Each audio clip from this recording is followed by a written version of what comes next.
Hey everyone, for today's video, I'll be going over my Luna 4 Genshin Impact tier list that's up to date to all the new meta shifts brought by Columbina, Zibai, and Illuga's release. Okay, so to start things off, Columbina will be placed in the meta tier. This is because she has a premium support in lunar reaction based teams, which is really important to her placement because lunar reaction based teams have gotten a massive increase to their DPS because of her. You see, before Columbina, Flint's and Affair could only do sub-meta levels of DPS alongside Skirk, but now they're able to do meta levels of DPS alongside Malvika, and without Columbina, Zibai is only able to do viable levels of DPS, but with Columbina, she's able to do sub-meta levels of DPS. Thus, Columbina is not only prominent in lunar reaction-based teams, but she's also a major reason for why lunar reaction-based teams are even meta to sub-meta. Also, when paired up with Ineffa, the two of them can do a ridiculous amount of sub-DPS that will let them carry a myriad of teams that don't exactly revolve around a lunar reaction. Here's how to save big when topping up for Genshin Impact's 6.2 banners. Lootbar.gg has a limited discount for the 6,480 Genesis Crystal bundle, alongside a bunch of other discounts on different bundles, like the all-in-one bundle and the guaranteed bundles. They also have a 10% off for new users coupon, and a 5 and a 3% off for returning users coupon. To save on your top-ups, go to lootbar.gg, choose a bundle, put your account information, then click Top Up Now. Then select your payment method, add or use a coupon code, then click Pay Now. In a couple of minutes, your discounted bundle should arrive. Now, Lootbar.gg is trusted by creators like Genshin Impact and Gopa Certified, and that has a 4.9 rating on Trustpilot alongside a bunch of 5-star reviews. Also, join the Lootbar Christmas Draw event for a chance to get a 100% off coupon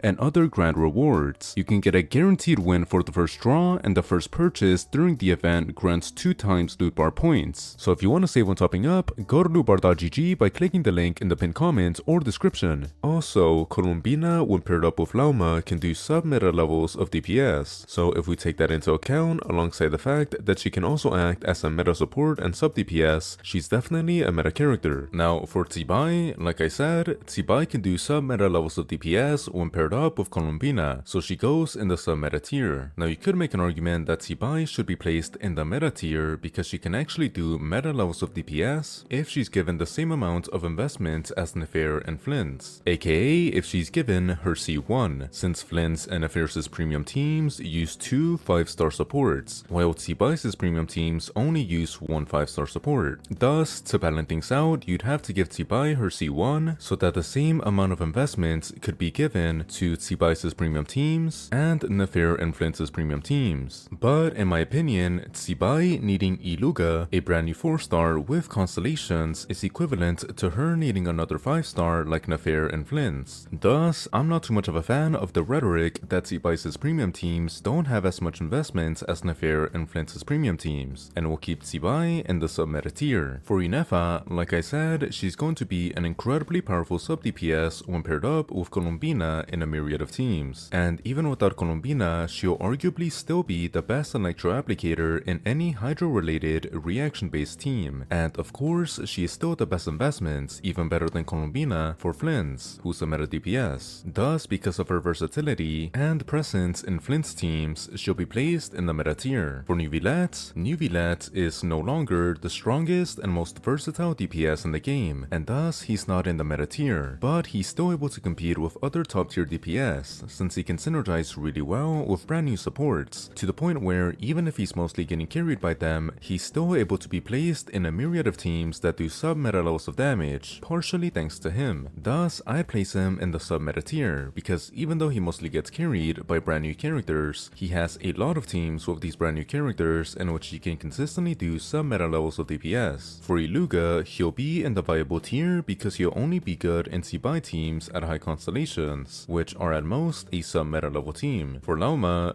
will be a meta support since she's the best premium option, even better than Columbina for Neuvillette, aka a meta DPS, and she's the best Bloom-related reaction support that can drastically increase the DPS of Virgin, Bloom, and Hyper Bloom teams, to the point where they can do viable to sub-meta levels of DPS. Now for Durin, Sucrose, and Cylonin, all 3 of them are on the meta tier because they're able to shred resistances to a meta extent, aka they're able to shred up to 5 elements, while also being able to do something unique to them that is really valuable. valuable. For example, Sucrose can provide a bunch of EM that'll be really beneficial for Moonsign DPS, and she's a Hexray character. Silonin can shred up to 2 separate elements for far longer than other Res Shredders, and she can provide Fighting Spirit for Malvika's ultimate. And Durin can do powerful Vape and Melt sub-meta DPS, and he's a Hexray character. For Silali and Ayansan, they're simply here because they are premium options in Malvika teams, and because they're pretty good supports in a ton of other teams. Now, for Fischl, she's on the meta tier because she's always been a really good off-field Electro sub DPS, but she's gotten a massive buff after becoming a Hexray character. For Bennett, he's obviously meta tier because of his massive attack boost that is still extremely powerful for a myriad of teams, including Lunar Charge teams, and because of his really good healing. For Nahida, she'll simply be in the meta tier because she's the best Dendroflex slot in Lunar Bloom teams, and she's the best Dendroflex slot in general, meaning that she's extremely versatile. Now, for the sub-meta characters, these characters are here because a lot of drastic changes in the meta have happened due to the release of Columbina, which makes these characters noticeably inferior to meta characters in terms of DPS and versatility, but they're still extremely broken. For example, Skirk and Zibai are able to do around 120,000 DPS, which is around 20 to 30,000 DPS lower than meta tier characters, but it's also around 20,000 DPS higher than viable characters. Thus, their DPS is both noticeably higher than viable characters and noticeably lower than meta characters. Not only that, but relative to other DPS, they have pretty much only one viable team that requires a ton of investments, meaning that even if their DPS is really good, their versatility is really bad. Now, this is for the DPS characters. For the support characters like Nahida or Kazuha, these characters are in the sub-meta tier because even though they are extremely versatile and powerful, they aren't premium options in meta teams. This, or they're also just not versatile enough like Javruz. Now, for the viable characters on this list, they're simply here because their DPS is just that, viable, and they have good enough versatility. For example, DPS characters like Arlecchino and Venti can do around 90 to 110,000 DPS, which as of right now should be powerful enough to clear endgame content, and they have a couple of teams and supports that they can use to do this amount of DPS, meaning that they're versatile. Now, for the support viable characters, these characters are here because they are good enough alternatives or because they're good in a myriad of teams. For example, Diona is really only good in Mel teams, but in those Mel teams, characters like Arlecchino, Durin, and even Malvika can do a significant amount of damage because of Diona's cryo application and the EM her C6 provides. And even though Illuga is only good in Lunar Crystallized teams, these teams are sub-meta tier at most because Zibai's DPS is around 120,000 DPS. Now for Furina and Escoffier, these characters are mostly here because they are part of Skirk's premium team, aka a sub-meta level team. Thus, they too are sub-meta level. Now some people may be appalled at Furina's displacements since their damage bonuses are so large and versatile, but sadly, these damage bonuses aren't meta anymore.